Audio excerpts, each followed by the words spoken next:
Hello students, हमारा retirement of a partner खत्म हो चुका है और आज हम लोग डेथ ऑफ अ पार्टनर करेंगे। रिटायरमेंट एंड डेथ बिल्कुल सेम है, लेकिन रिटायरमेंट प्लानिंग के तहत किया जाता है। ज़्यादातर रिटायरमेंट ईयर के एंड में लिया जाता है, लेकिन डेथ अनसर्टेन होता है। डेथ का कोई भी सर्टेन टाइम नहीं होता है, लेकिन जो भी रिटायरिंग पार्टनर फर्म से रिटायर करते समय अपने साथ ले जाता है वो सारा डेथ करने वाले पार्टनर को भी दिया जाता है। जो पार्टनर डेथ कर जाता है उसको क्या कहते हैं? Deceased partner. और जो उसका लीगल रिप्रेजेंटेटिव होता है, जो उसके अकाउंट को देखता है, उसको क्या कहते हैं? एग्जीक्यूटर, जो उसका नॉमिनी होता है। तो डिसीज्ड पार्टनर को क्या सब मिलता है फर्म से? पहला हो गया उसका capital,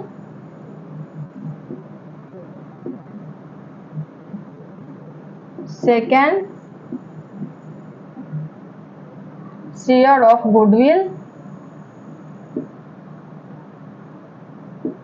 third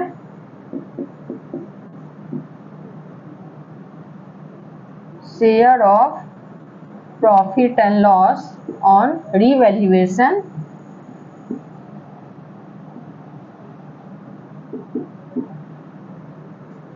fourth share of undistributed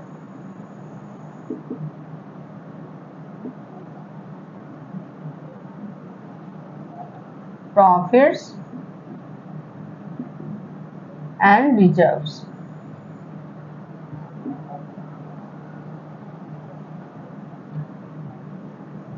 और फिफ्थ क्या हो गया? Share of profit up to the date of his death.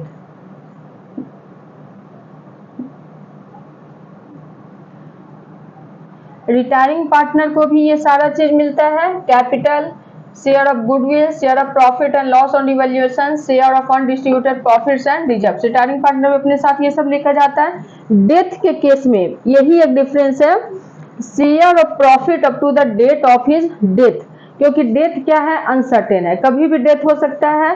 तो जब से फाइनेंशियल स्टार्ट हुआ है, फाइनेंशियल के बिगिनिंग से लेके जब तक डिसीज पार्टनर काम किया है तब तक का प्रॉफिट उसको दिया जाएगा।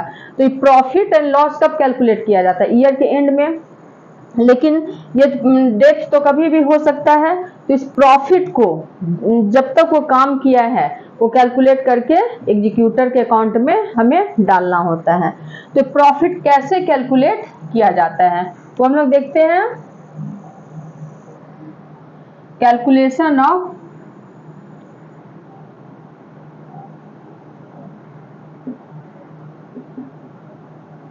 प्रॉफिट।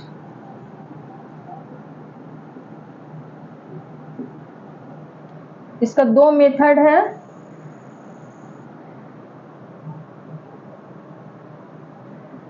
फर्स्ट है on time basis,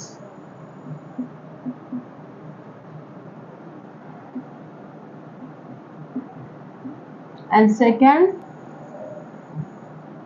on turnover और सेल्स बेसिस।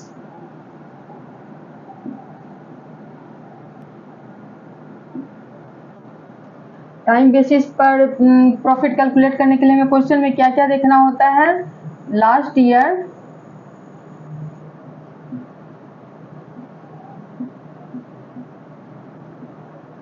प्रॉफिट और एवरेज प्रॉफिट। अगर लास्ट 3-4 ईयर्स का प्रॉफिट दिया हो तो हम एवरेज प्रॉफिट कैलकुलेट कर लेंगे। सेकंड है time up to the death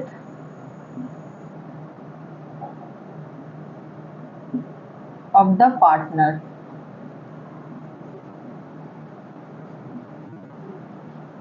इसमें हमें क्या क्या देखना होता है? पहला sales of the last year,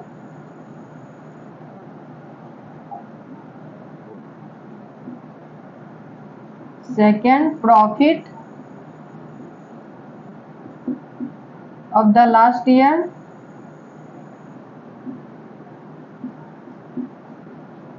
third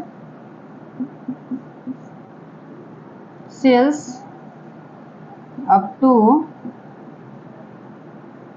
date of death, up to the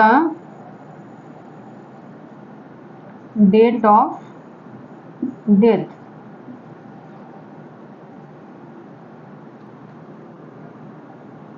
ये हमें क्वेश्चन में गिवन होगा, ये सारा हमें क्वेश्चन में देखेंगे कि ये सब दिया हुआ है या नहीं।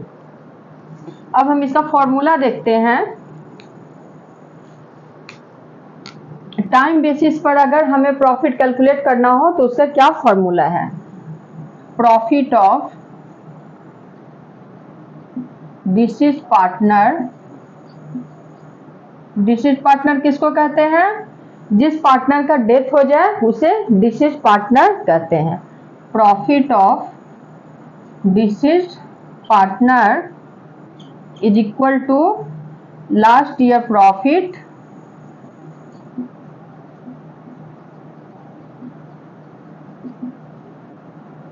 और average profit into month by 12 और डेज, अगर डेज हो तो days by 365 into share of deceased partner.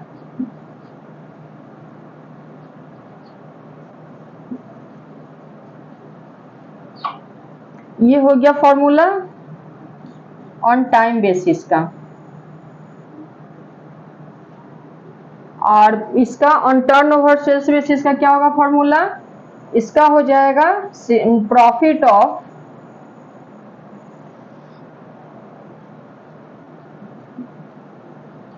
Disease partner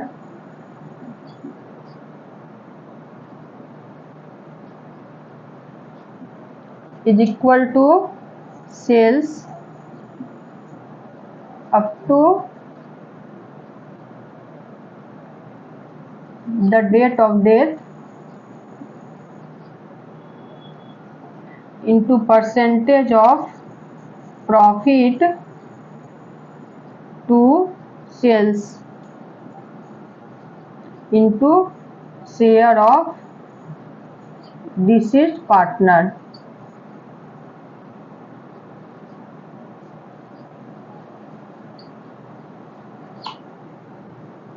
दोनों का फॉर्मूला समझ गए? ऑन टाइम बेसिस का फॉर्मूला है profit of deceased partner is equal to last year profit और average profit into month by 12 और डेज बाय 365। अगर days निकालना हो तो 365 से डिवाइड करेंगे into share of deceased partner, जो डिसीज पार्टनर का शेयर होगा वो। तो ये आपको क्वेश्चन में ही गिवन होगा, ये आप कैलकुलेट करेंगे और ये भी आपको क्वेश्चन में गिवन होगा। अब इसका देखते हैं टर्नओवर और सेल्स बेसिस का क्या फॉर्मूला है? Profit of deceased partner is equal to sales up to the date of death. ये आपको क्वेश्चन में गिवन होगा sales up to the date of death into percentage of profit to sales. ये आपको निकालना होगा percentage of profit to sales. इसका क्या होता है formula? Percentage of profit to sales is equal to हो जाएगा प्रॉफिट लास्ट ईयर का प्रॉफिट लेंगे by sales last year into 100। ये हो जाएगा आपका percentage of profit to sales का फॉर्मूला। इस तरह से आप percentage of profit to sales निकाल लेंगे और फिर शेयर ऑफ डिसीज पार्टनर। यहां तक आप लोग समझ गए कि प्रॉफिट कैसे कैलकुलेट किया जाएगा। उसका दो मेथड है, पहला on time basis and second on turnover और सेल्स बेसिस। ये समझ गए? अब इसका अकाउंटिंग ट्रीटमेंट हम लोग देखते हैं। इसका अकाउंटिंग ट्रीटमेंट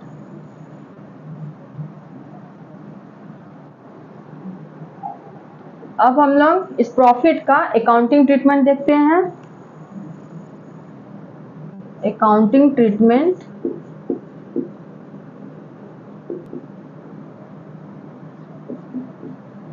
या फिर journal entry, accounting treatment of profit. इस जर्नल एंट्री हुआ ये। इसका भी दो केस होता है बच्चों। फर्स्ट नंबर हो गया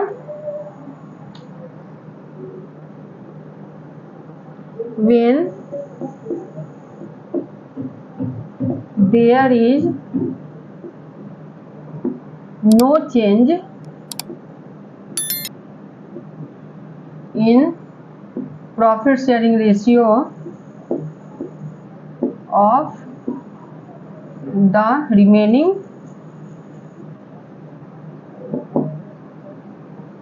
partners। सेकेंड नंबर केस हुआ when there is change in profit sharing ratio of the remaining partners।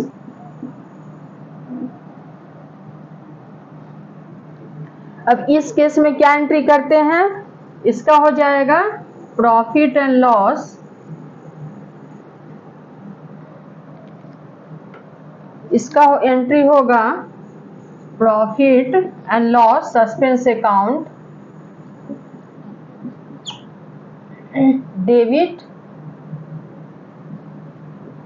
To deceased partners,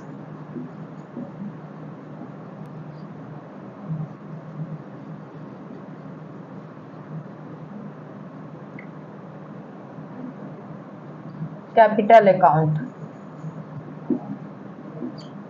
इसका ये हुआ एंट्री।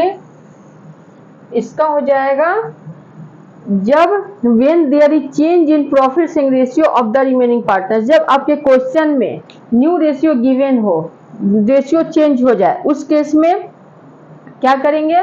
गेनिंग रेशियो निकालेंगे। ये तो आप लोग जानते ही हो, जब भी रेशियो चेंज होता है तो हमें क्या करना होता है? गेनिंग रेशियो निकालना होता है। और इसका एंट्री कैसे होगा? गुडविल की तरह होगा, गेनिंग टू सैक्रिफाइसिंग। जब भी कोई गेन करेगा तो दूसरा सैक्रिफाइस करेगा, तो गेनिंग टू सैक्रिफाइसिंग इसका हो जाएगा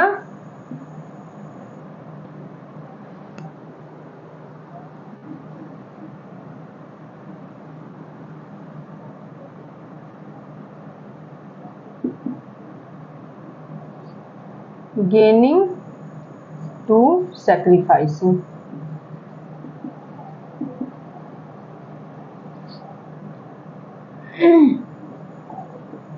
समझ गए दोनों का जर्नल एंट्री? यहां तक आप लोग अच्छी तरह से समझ गए। अब हम लोग इसे क्वेश्चन से समझते हैं। क्वेश्चन है X, Y and Z were partners in a firm sharing profits in the ratio of 5:3:2. The profits of the firm for the year ending on 31st December 2017 was rupees 2,40,000. Z died on 31st May 2018. Calculate Z's share of profit till his death, taking last year profit as base. Pass the necessary journal entry also. इसमें देख रहे हैं, इसमें clear कहा है last year profit के base पे profit calculate करना है। तो last year profit on time basis, इसमें इस पर कैलकुलेट करना है, टाइम बेसिस पर प्रॉफिट कैलकुलेट करना है, क्योंकि इसमें सेल्स नहीं दिया है। क्वेश्चन से ही आपको समझ में आ जाएगा कि टाइम बेसिस पे कैलकुलेट करना है या फिर सेल्स बेसिस पे। अगर क्वेश्चन में सेल्स नहीं दिया हो तो इसका मतलब टाइम बेस पे आपको प्रॉफिट कैलकुलेट करना है। तो इसका फॉर्मूला क्या है? प्रॉफिट ऑफ डिसीज्ड पार्टनर, तो यहां लिखेंगे प्रॉफिट ऑफ जेड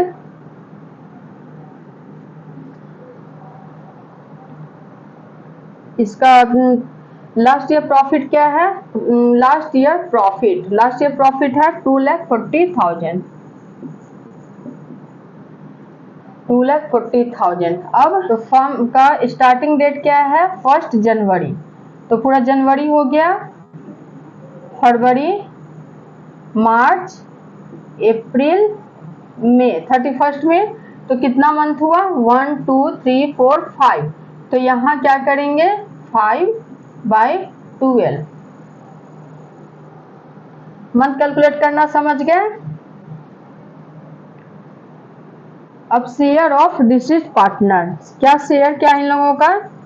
5 3 2, जिसमें जेड का शेयर कौन सा है? 2। तो 2/10।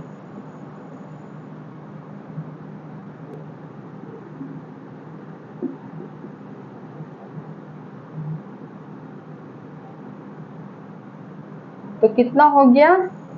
जेड का प्रॉफिट 20,000 हो गया। और अब इसका जर्नल एंट्री भी बनाने के लिए कहा है क्वेश्चन में। तो जर्नल एंट्री में हमें क्या ध्यान देना है कि रेशियो चेंज हो रहा है या नहीं। तो इसमें रेशियो चेंज नहीं हो रहा है, तो इसका क्या एंट्री करेंगे? Profit and loss suspense account, debit to deceased partners capital account, to जेड्स कैपिटल अकाउंट।